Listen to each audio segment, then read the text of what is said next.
নমস্কাৰ সকলোকে মোৰ YouTube channel AB study and কেয়াৰলৈ স্বাগতম জনাইছোঁ। বহুদিনৰ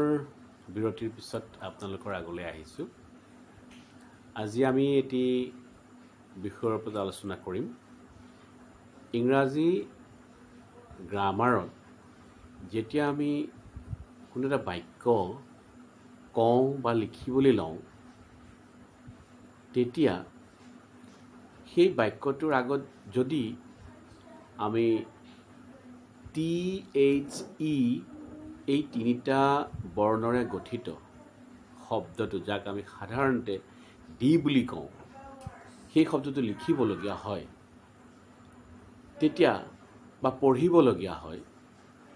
আমি কিছু পৰিমাণে খোকোজাত পৰোঁ বা অসুবিধাত পৰোঁ যে এই শব্দটো আমি এতিয়া ডি বুলি উচ্চাৰণ কৰিম নে ড বুলি উচ্চাৰণ কৰিম। আৰু সেই খেলিমেলিটোতে বহু সময়ত আমি য'ত ডি বুলি উচ্চাৰণ কৰিব লাগে তাত ড উচ্চাৰণ কৰোঁ, আৰু য'ত ড উচ্চাৰণ কৰিব লাগে তেতিয়া তাত আমি ডি বুলি উচ্চাৰণ কৰোঁ। সেই খেলিমেলিটো নহ'বৰ কাৰণে আজি এই ভিডিঅ'টো বনোৱা হৈছে। ছাত্ৰ ছাত্ৰীসকলে মন দি শুনিলে, মোৰ কথাখিনি লক্ষ্য কৰিলে নিশ্চয় সেই অসুবিধাটোৰ পৰা পৰিত্ৰাণ পাব। এতিয়া তেনেহ'লে সেই কথাটোলৈ আহোঁ। এতিয়া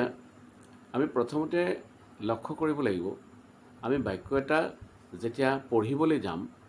পঢ়িবলৈ যাওঁতে সেই বাক্যটোত যিটো সচৰাচৰ আমি ইংৰাজী শব্দ ডি বুলি কওঁ, সেইটো যদি আছে আৰু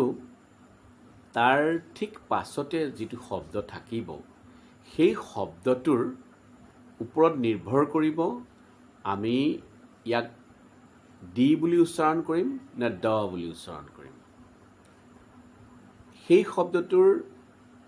প্ৰথম আখৰটো অৰ্থাৎ বৰ্ণটো বা লেটাৰটো যদি কনচনেণ্ট হয়, আমাৰ যিহেতু এলফাবেটখনৰ 26টা লেটাৰ্ছ আছে, সেই লেটাৰবিলাকৰ 5টা ভাৱেল বুলি কোৱা হয় আৰু 21টা বৰ্ণক কনচনেণ্ট বুলি কোৱা হয়। এই কনচনেণ্টবিলাকৰ যদি কোনোবা এটা সেই শব্দটোৰ প্ৰথম আখৰ হিচাপে থাকে, অৰ্থাৎ আমি পঢ়িবলৈ লোৱা বাক্যটোৰ প্ৰথমতে যদি সচৰাচৰ উচ্চাৰণ কৰা বা পঢ়িবলৈ পোৱা ডি শব্দটো থাকে আৰু তাৰ পাছত থকা শব্দটোৰ প্ৰথম আখৰটো বা বৰ্ণটো যদি কনচনেণ্ট হয়, তেতিয়াহ'লে আমি বাক্যটো পঢ়িবলৈ লওঁতে সেই আমি সাধাৰণতে ডি বুলি কৈ অহা ইংৰাজী ৱৰ্ডটোক আমি ড বুলি কওঁ। The book, the man, the pen, the patient, the person, অৰ্থাৎ এই তিনিটা বৰ্ণৰে গঠিত শব্দটোৰ পাছত থকা দ্বিতীয়টো শব্দ, সেই শব্দটোৰ প্ৰথম আখৰটো কনচনেণ্ট হ'লে তেতিয়াহ'লে আমি ডি বুলি উচ্চাৰণ নকৰিম, ড উচ্চাৰণ কৰিম। The pen, the book, the person, the subject,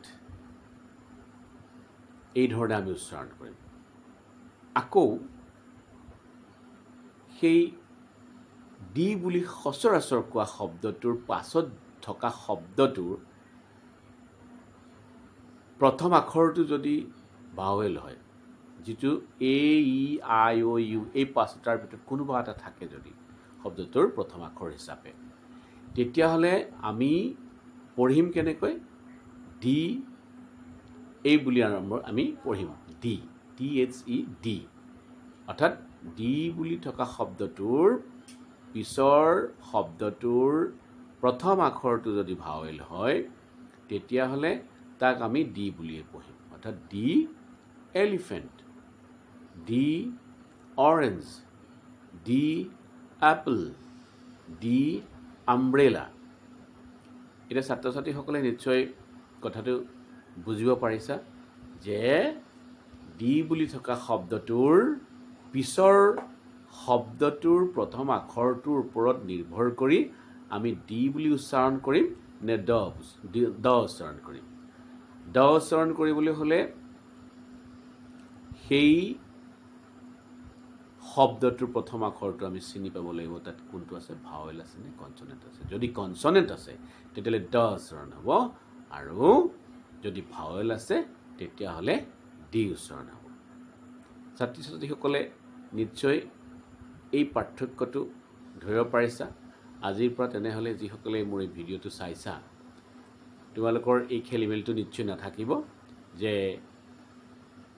D বুলি উচ্চাৰণ কৰিবা নে দ বুলি উচ্চাৰণ কৰিবা গতিকে সেই কথাখিনি নিশ্চয় বুজিবলৈ অসুবিধা পোৱা নাই যদি ভিডিঅ'টোৱে তোমালোকক কিবা এটা উপকাৰ কৰে নিশ্চয় মোৰ চেষ্টা ফলপ্ৰসূ হৈছে বুলি মই ভাবিম ইয়াৰ লগতে তোমালোকক কওঁ এই ভিডিঅ'টো তোমাৰ লগৰ বন্ধু বান্ধৱীলৈ শ্বেয়াৰ কৰিবলৈ নাপাহৰিবা ভিডিঅ'টো চাই কেনে পালা তোমালোকৰ উপকাৰত আহিছেনে নাই বা আৰু বেলেগ কেনেধৰণে বনাব লাগিলে কোন ধৰণৰ ভিডিঅ' তোমালোকৰ ভাল লাগে কি কি বিষয়ৰ ওপৰত বনালে তোমালোকৰ ভাল হ'ব এই ধৰণৰ কমেণ্ট কৰিবলৈ নাপাহৰিবা কিন্তু ইয়াৰ পিছত পৰৱৰ্তী ভিডিঅ'টোত মই তোমালোকলৈ লৈ আহিম ইংৰাজী ব্যাকৰণৰ অন্য এটা চেপ্টাৰ আৰ্টিকলৰ বিষয়ে ডিটেইলত ভিডিঅ' বনোৱা হৈছে ইয়াৰ পিছতে তোমালোকলৈ আগবঢ়াম তোমালোকলৈ পুনৰ শুভেচ্ছা জনাই আজিলৈ ইমানতে সামৰিছোঁ